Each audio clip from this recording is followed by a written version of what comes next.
This happened to me in 1970s. To be exact, it was November 23rd, 1971. I was 20 years old at the time and was really down on my luck.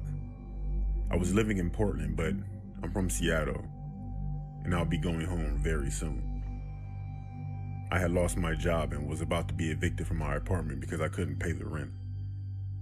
I will be flying back home to stay with my parents until I could find a new job or somehow get the money for my apartment, which would be very unlikely.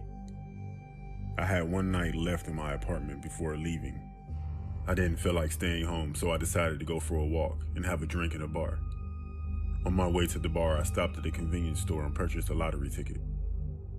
I walked down the street and entered a nearby bar, where I ordered myself a beer.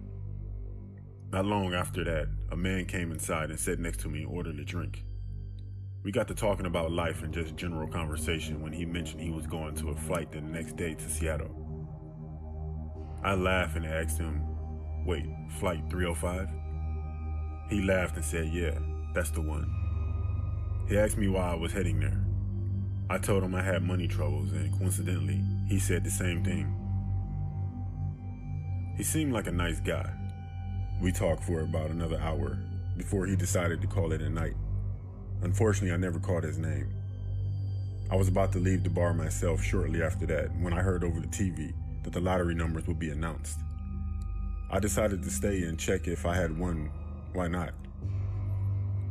And would you believe it? I won $15,000. Of course, I was beyond belief with shock. And of course, I wouldn't need to go back home because I had money now.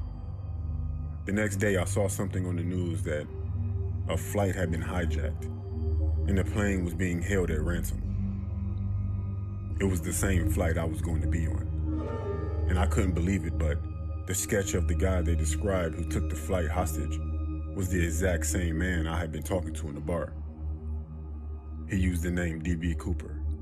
If you didn't know, he threatened to explode the plane with a bomb unless he got $200,000, which he did, then jumped out of the plane with the money and parachute and was never seen again.